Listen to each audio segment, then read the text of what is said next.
So the Hunter Biden laptop story starts with Hunter Biden dropping off three water damaged laptops at a repair shop in Delaware.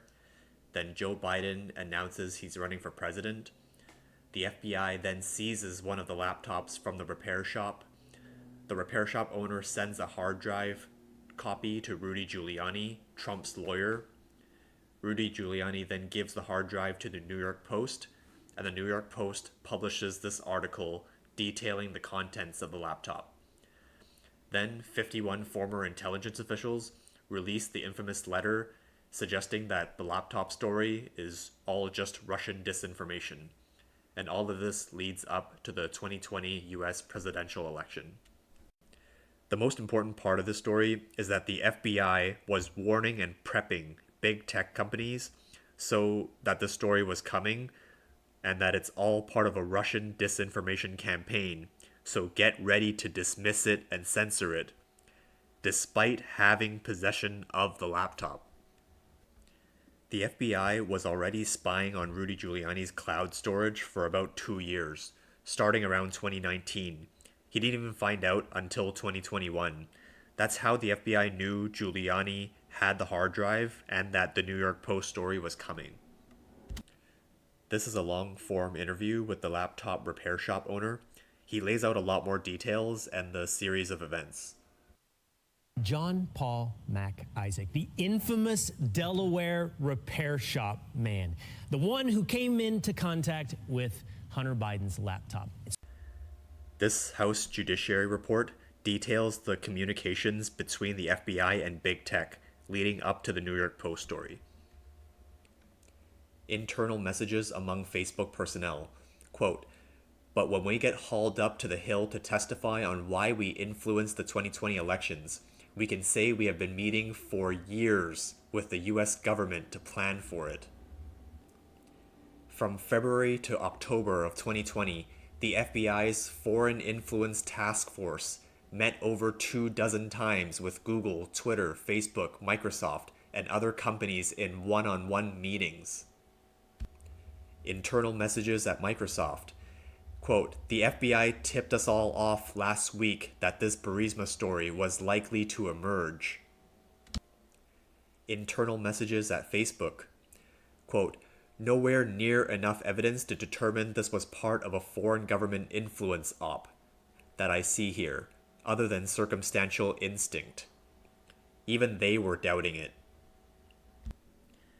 This is Elvis Chan from the FBI sending documents and what looks like payment to Twitter's head of site integrity, Yul Roth, the night before the New York Post story. These are some FBI chat logs obtained by the House Judiciary.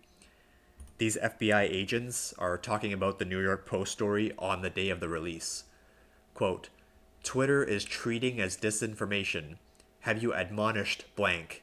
Yes, but he won't shut up. Ha."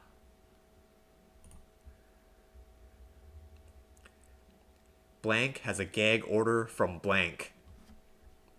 The FBI was basically putting a gag order on one of their own analysts for trying to tell Twitter that the laptop was real. This is the bombshell New York Post article.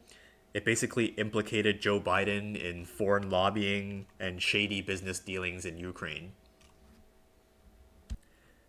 Then 5 days later, 51 former intelligence officials published an open letter saying that the laptop story had all the classic earmarks of a Russian information operation.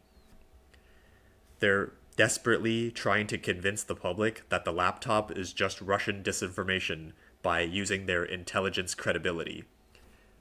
They published this on Politico, one of their many propaganda outlets. You can see all their names in this letter. Fun fact, Jeremy Bash, former CIA, he's the ex-husband of the CNN anchor Dana Bash. Here's NPR, more government-funded propaganda. "We don't want to waste our time on stories that are not really stories, and we don't want to waste the listeners' and readers' time on stories that are just pure distractions." This is an email between John Brennan and Mike Morrell, both CIA directors under Obama. They're talking about recruiting officials to sign on to the letter. They openly admit to trying to give the Biden campaign an extra talking point in the presidential debate against Trump on Thursday. We can safely say all 51 of these people are part of the deep state. The laptop is key because it exposes the entire Biden crime family.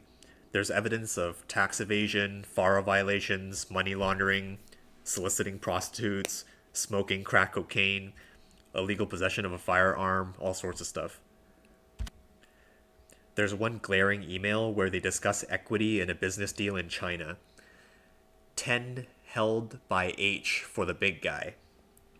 H is Hunter, and the big guy is obviously Joe Biden. The whole Biden family has done this for decades. They use Joe Biden's position in government to get rich all over the world. This guy named Garrett Ziegler published a very detailed report in 2022 on the contents of the laptop. You can download the full 634-page report here. It's truly a masterclass. There's tons of pictures of him with prostitutes. It even documents him paying for her flight. It documents all his shady business dealings in China.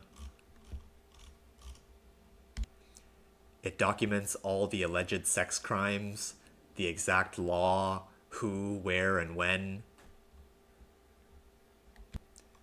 There's him smoking his crack pipe. These people will do anything for power. They manufactured the entire Russiagate hoax in 2016. They spied on the entire Trump campaign. They indicted and impeached him multiple times. Look, politics is a dirty game, and this is as dirty as it gets.